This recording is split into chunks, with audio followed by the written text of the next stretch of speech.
She let a homeless man sleep in her garage for one night, unaware he was a millionaire. And snowflakes swirled like torn paper as Andrea tightened her grip on the steering wheel. Her breath fogged the windshield as she peered through the snow, searching for the house she had only seen online. The headlights revealed a rusted garage door framed by snowbanks. She exhaled. "This is it," she whispered. "Home, or something like it. Home, but..." She killed the engine and sat still, fingers trembling above the keys. Boston was behind her now, 6 years, a ring never given, and a betrayal she still could not believe. "I just want to disappear," she thought. "At least no one here knows I was stupid enough to trust him, to trust her." Blinking back tears, she grabbed her bag and stepped into the cold. Her boots crunched on frozen ground as the wind slapped her face and tossed her blonde hair. She fumbled with the keys, her heart pounding, not from excitement but from exhaustion. She remembered his last words as if they still hung in the air. "I'm sorry, Andrea. It just happened. We didn't mean to hurt you." She had not replied. She had walked away. Now she turned the key and stepped into her rental. Dim lights, bare walls, dusty floors. Everything felt paused, untouched by time. She set her bag down, fingers trailing along the back of a worn couch. Then she crossed the room and pulled aside the curtain.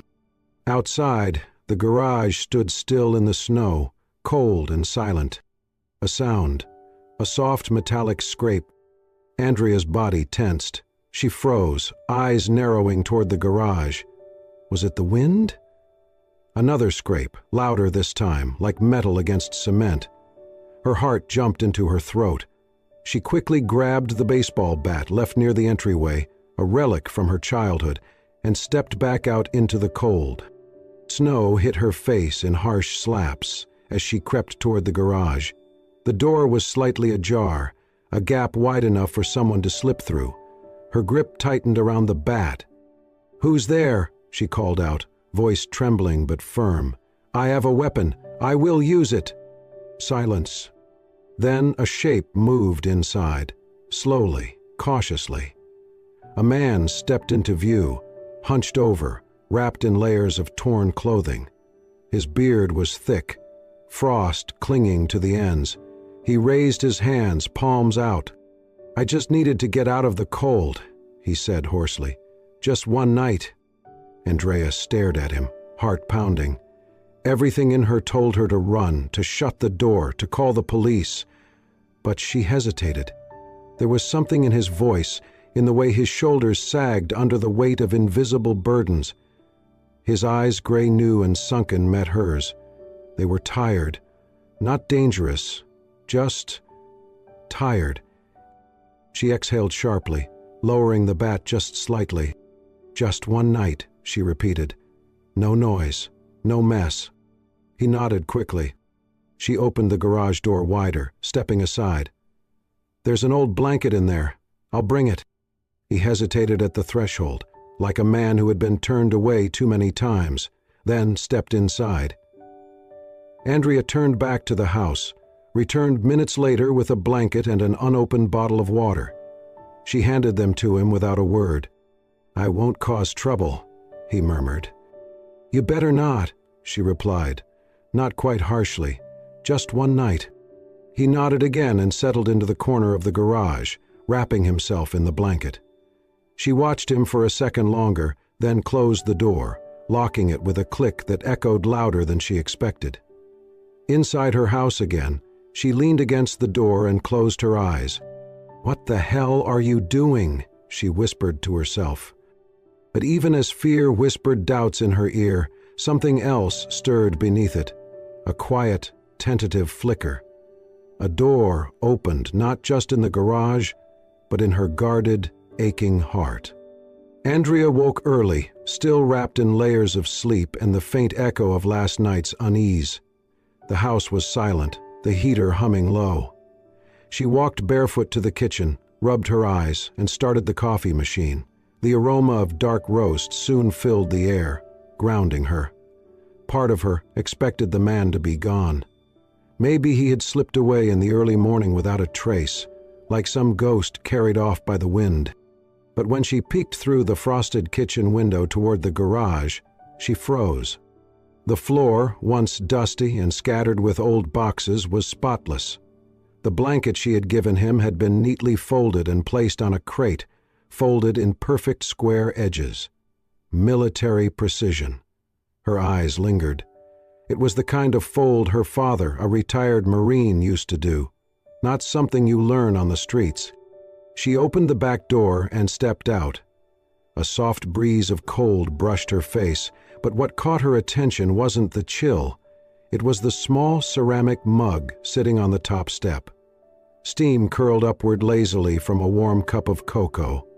No note, no explanation, just a silent gesture. She picked it up, brought it to her lips. Not too sweet, just the way she liked it. Andrea stared at the garage for a long moment, then walked over and knocked gently before opening the door. He was sitting on a folded tarp in the far corner, tying his boots. He looked up, surprised, then quickly stood, straightening his layers of patched-up clothing. "Morning," he said, voice softer than last night. "You cleaned," Andrea said, not as a question. "I thought it was the least I could do. You let me stay." She hesitated, eyes narrowing. "You made cocoa?" He nodded once. "I saw the mix in the pantry through the window. I hoped you wouldn't mind." There was a pause, a long one. Then she asked, "Do you need another night?" He looked down, exhaled. "If it's not too much trouble. Just a few days. I'll stay out of your way, I promise." Andrea's instinct wrestled with her better judgment for a beat. Then she nodded. "Okay, but no surprises, and no one else, just you." "I understand," he said, with something that might have been gratitude flickering in his eyes. The next few days fell into an unexpected rhythm. She would wake, and somehow the sidewalk would already be cleared of snow. The second morning she heard the subtle clink of tools under the sink and walked in to find him fixing the leaky faucet. He stood up quickly, mumbling apologies, but she simply nodded and let him continue. She watched from the window as he helped Mrs. Whitmore, the grumpy old widow across the street, carry salt bags to her porch. Andrea nearly dropped her coffee when she saw Mrs. Whitmore actually smile. She had not smiled in years. The entire neighborhood had accepted her as a permanent fixture of gloom, and yet this stranger had somehow cracked that wall. They talked. Slowly, hesitantly at first.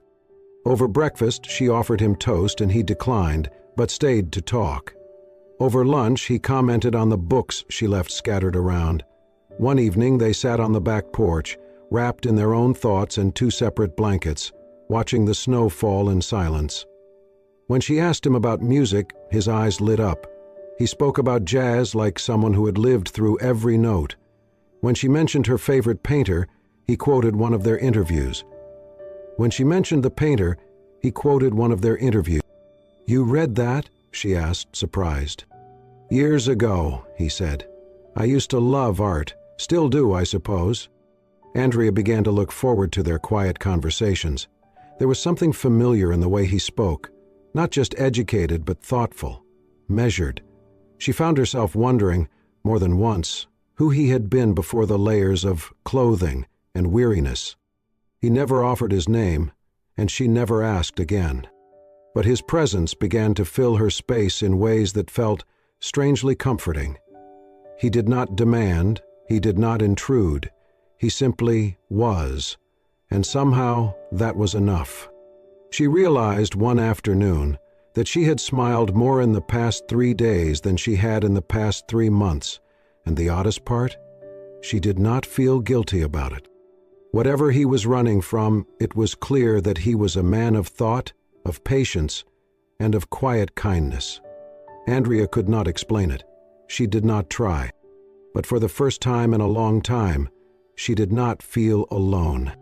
The wind howled through the cracks in the old window frames as the town of Maple Hollow went dark. One by one, the houses on the street flickered out until nothing remained but the faint glow of snow under moonlight. Inside her little house, Andrea stood by the window, watching the trees sway violently, their bare branches like hands clawing at the night sky. The power had cut off 20 minutes ago, and silence had taken over everything. She pulled a blanket over her shoulders and made her way to the fireplace. After a few frustrating attempts, she managed to get the kindling lit, and the flames began to crackle, casting dancing shadows across the walls. The warmth slowly spread into the living room. There was a soft knock at the back door. Andrea opened it to find him standing there, hands buried in his coat pockets, his breath visible in the freezing air. "I saw your lights were out," he said. "Thought I could help, but it looks like you already figured it out." "Come in," she said after a moment's pause. "It's too cold out there." He hesitated, then stepped inside, careful to stamp the snow off his boots. She gestured toward the fire. "Sit, warm up." He nodded, removed his coat, and took a seat on the edge of the rug near the flames. Andrea sat opposite him. For a while they said nothing, letting the fire fill the silence with its gentle crackling. The shadows on his face shifted with the firelight, highlighting the creases near his eyes, the quiet weariness in his expression. She found herself studying him again. "Do you ever feel like life just picks you up and throws you somewhere you never planned to be?" Andrea asked quietly, not sure why she had spoken the words out loud. He looked at her for a moment, then said, "Every day?" She wrapped the blanket tighter around her. "I had a plan, a whole life mapped out. Wedding in the fall, kids in a few years, travel, a home filled with books and music. Then one day I walked in and saw him holding her, my best friend, like I never existed." She laughed bitterly, and just like that the plan vanished. I left the city, left everything. He was quiet, eyes on the fire. When he finally spoke, his voice was low. "I used to have a life too, a name people recognized, applause, spotlights, cameras. I was someone, until I wasn't." Andrea's eyes widened slightly. "You were famous?" He gave a small shrug. "Maybe, maybe not. Depends who you ask. But the more they clapped, the more I lost myself. I looked in the mirror one day and didn't recognize the man staring back. So I walked away." She studied him. "You sound like an artist." His eyes flicked to hers, then away. He smiled faintly. "Something like that." She tilted her head. "What did you do? Paint? Music? Theater?" "Everything and nothing," he said. "I created things. Then I destroyed them." His voice carried the weight of something unspoken, and Andrea felt a strange pang in her chest. He spoke not like someone seeking pity, but someone confessing a truth he had carried too long. "What's your name?" she asked gently. He looked at her again, that same tired gaze meeting hers across the flickering light. "Just someone passing through." Andrea did not press further. She let the silence settle, heavy and intimate, like snow blanketing a quiet field. The fire popped, sending a tiny ember upward. "You know," she said finally, "I thought I'd come here to forget, but maybe I came here to remember who I was before him, before everything." He nodded slowly. "Sometimes the quiet places are where we hear ourselves again." They sat for a long time, two strangers bound by broken pasts, by choices they had not meant to make, and by the silent comfort of each other's presence. Neither of them spoke another word that night. They did not need to. The fire kept burning. The world outside was quiet, blanketed in fresh snow that fell through the early morning stillness. Andrea woke without reason, no alarm, no sound, just a strange, empty pull in her chest. She sat up slowly, blinking against the pale light slipping through the curtains. The room was colder than usual, and the silence different. She slipped on her sweater and stepped into her slippers, moving toward the back door. The floor creaked under her steps as she passed the kitchen. She glanced at the counter, no cocoa mug. Her hand paused on the doorknob. Something in her told her she already knew. The cold bit her face as she stepped outside. Snow crunched beneath her feet as she walked toward the garage.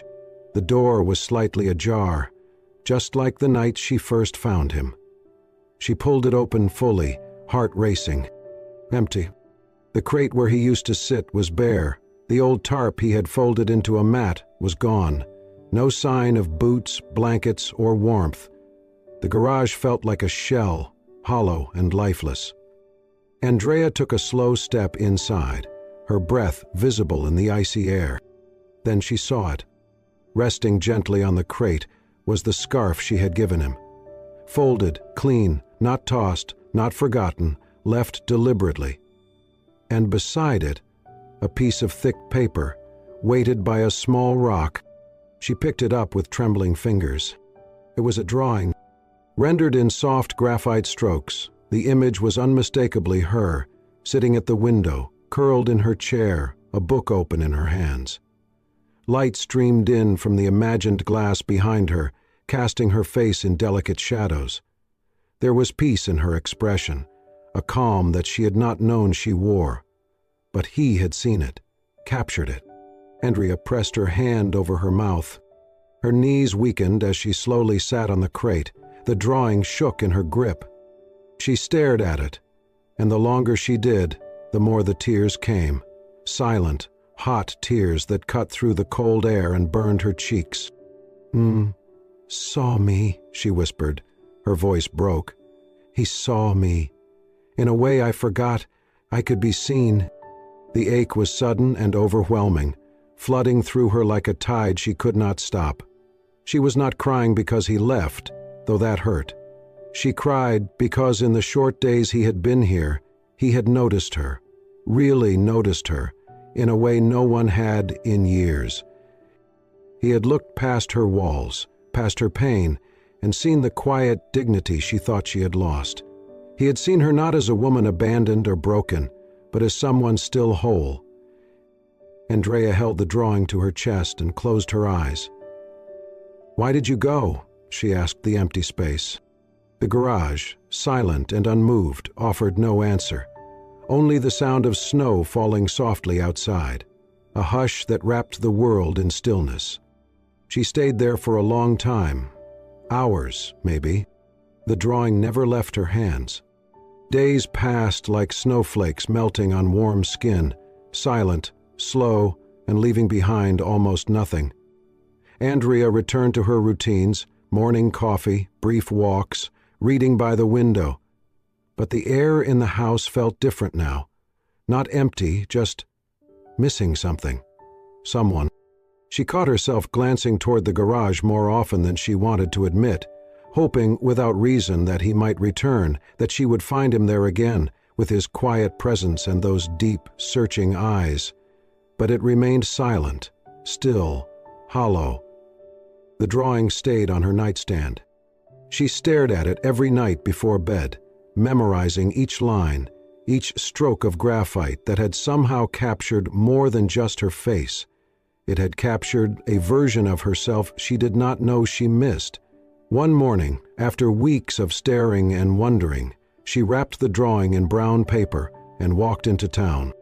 Maple Hollow's art and framing shop was tucked between a bakery and a post office, its windows fogged from the heat inside. A bell chimed overhead as she stepped in, shaking the snow from her coat. Behind the counter stood an older man with silver-rimmed glasses, hunched slightly, but alert. He looked up and offered a polite smile. "Good morning. What can I help you with?" Andrea unwrapped the drawing carefully and laid it on the counter. The man leaned in. His smile faded. He reached for the edges of the paper, as if it were something sacred, and then said quietly, "Where did you get this?" Andrea hesitated. It was a gift. From someone who stayed with me for a short time. The man stared at the image, his eyes glistening. He touched the signature in the corner, simple, almost hidden, V. Do you know who drew this? He asked. Andrea shook her head. He never told me his name. The man exhaled slowly and looked at her, as if seeing her for the first time. This was done by Vincent Gray. I'd recognize that hand anywhere. She blinked. Who is he? The man's voice softened. He was a rising star in the art world about 5, maybe 6 years ago. Young, brilliant, intense. His portraits, they didn't just show a face. They showed a soul. But one day he just vanished. No exhibitions, no press, nothing. He stepped out from behind the counter and walked to a small drawer. He returned with a photo, an old gallery poster. Vincent was there, in a sleek black suit, staring off to the side as if already halfway gone. The eyes were the same. Andrea's heart stumbled. "Mick came into this shop once," the man continued. "He had a leather bag and an old sketchbook. Asked if I had any pens or brushes for sale. Said he was on his way out of the city, done with it all." "What happened?" The man swallowed. "He cried, right here at this counter. Said he was done painting, that he had nothing left worth saying. Then he sold me his last fountain pen, the one he used for signatures. Said he never wanted to hold it again." Andrea clutched the edge of the counter. Why would someone like that just disappear? The man shook his head. "Some artists carry too much of the world inside them. It weighs them down." She left the shop in a daze, the framed drawing wrapped in new paper under her arm. Back at home, she searched online, every corner she could think of. Nothing. No social media, no recent exhibitions, no contact information. "I open your home," she shouted, and it was as if Vincent Gray had erased himself. And yet, he had been here, in her garage, in her home, in her life.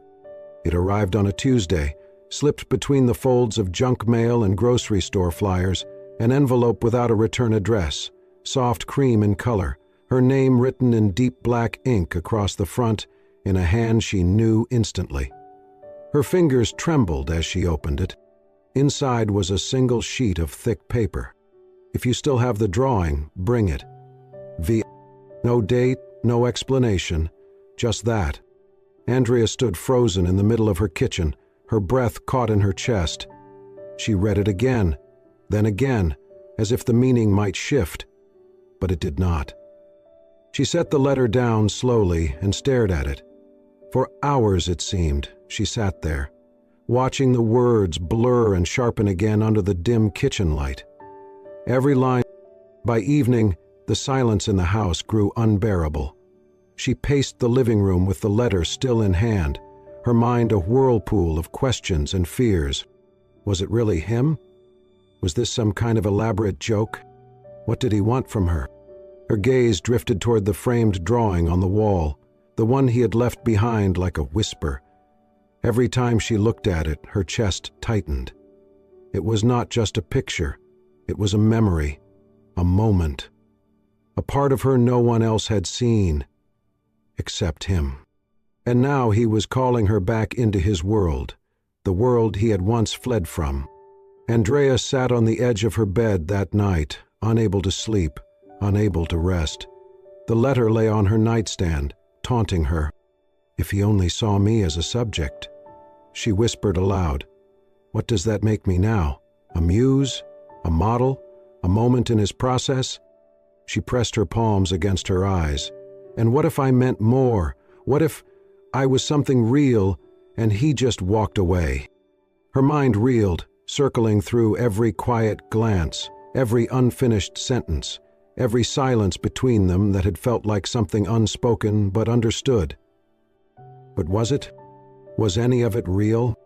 Or had she imagined the depth because she needed to believe in something again? The sky outside turned pale blue with the first light of dawn. Andrea sat still, wrapped in a blanket, eyes red and heavy but dry. Then she stood. She walked to the wall, unhooked the frame, carefully removed the drawing from behind the glass, and rolled it into a protective tube. She folded the letter and tucked it into her coat pocket. And she packed a bag, because in the end it was not about art.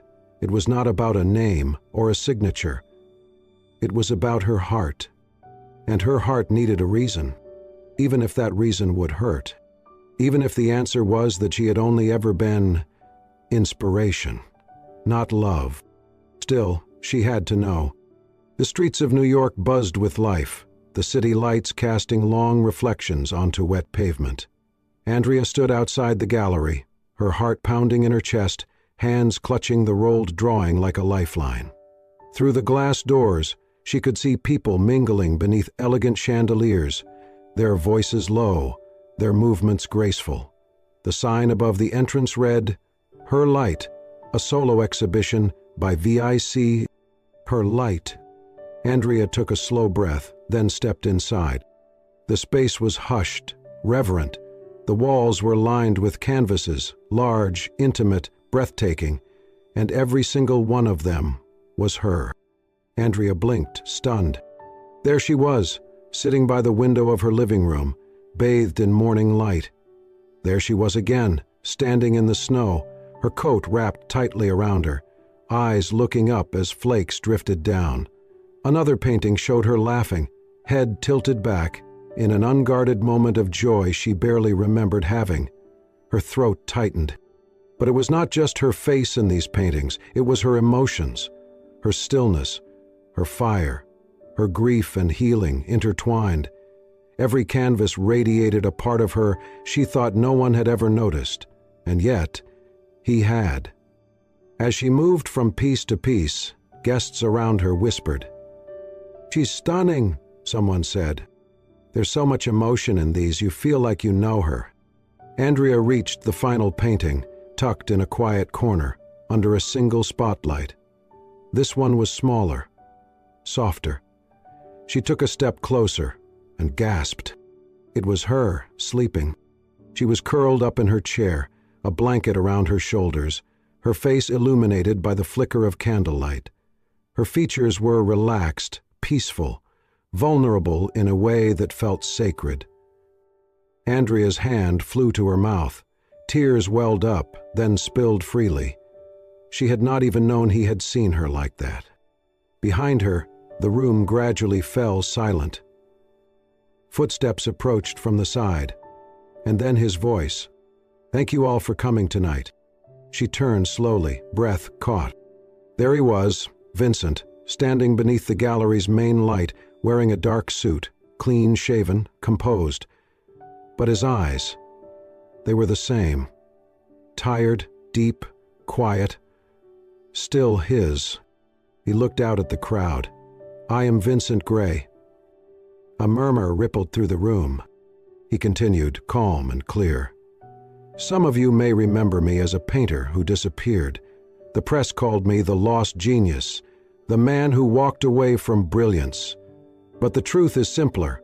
I was a man who lost his reason to create. I became consumed by success.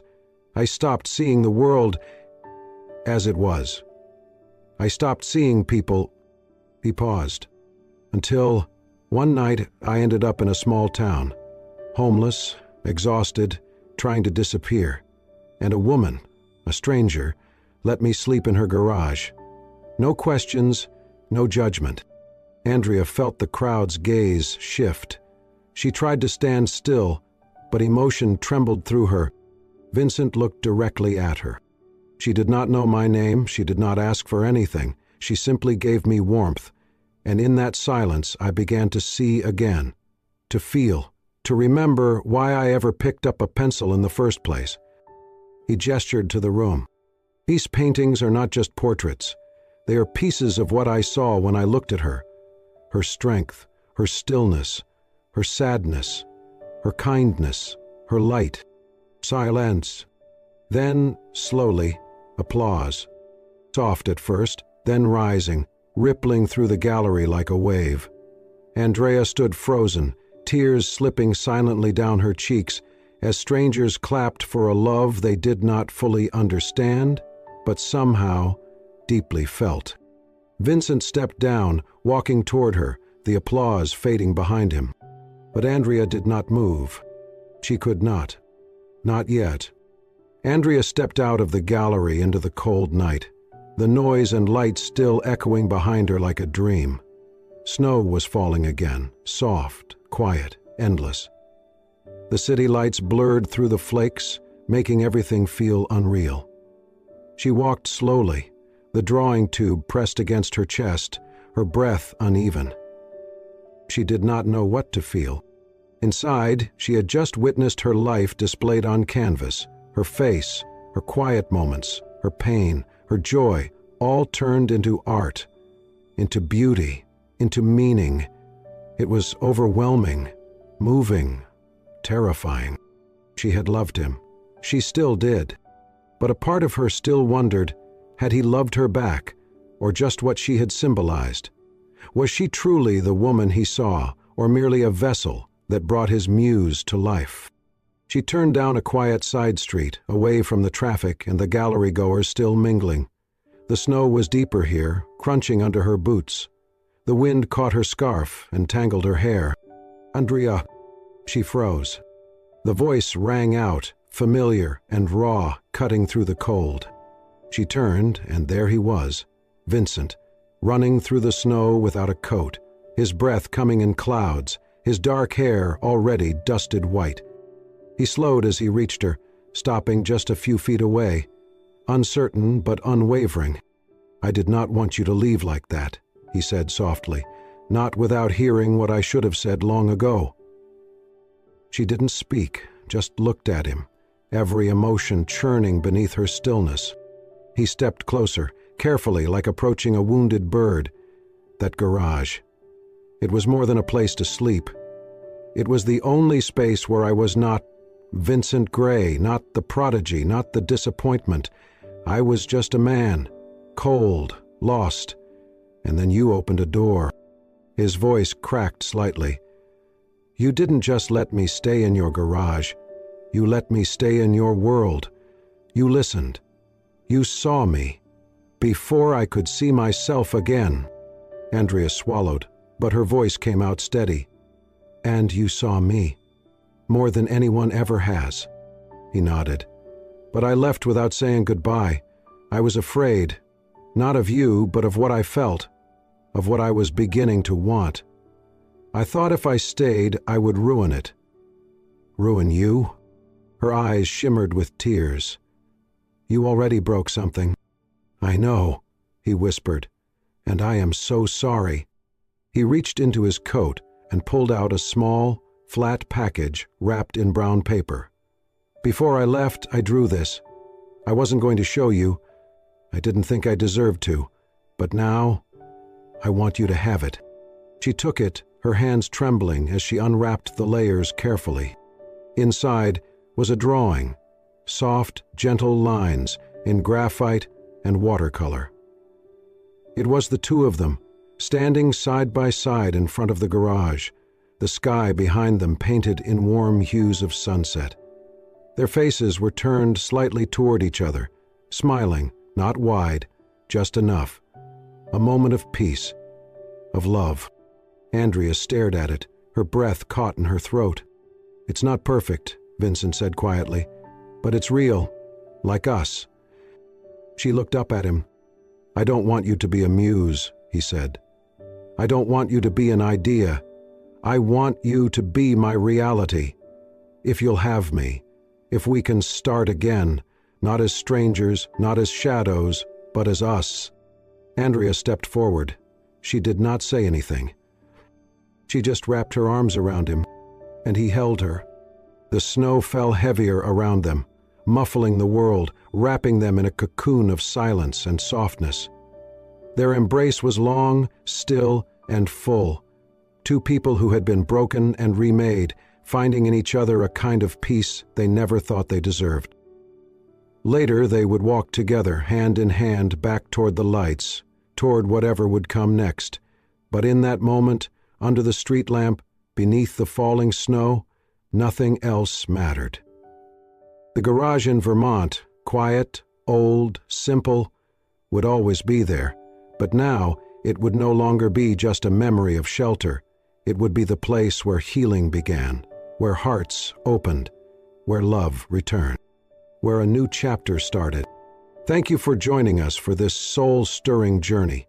If Andrea and Vincent's story touched your heart, if it reminded you that love can heal, that kindness can spark transformation, and that even a garage can become a sanctuary, then this is the kind of story we were meant to share with you. At Soul Stirring Stories, we believe in the quiet power of compassion, in moments that restore faith, and in stories that speak to the deepest corners of the human spirit. If you felt something today, don't forget to like, share, and most importantly, subscribe to Soul Stirring Stories for more heartwarming tales that will stay with you long after the final word. Because sometimes, one story can change everything.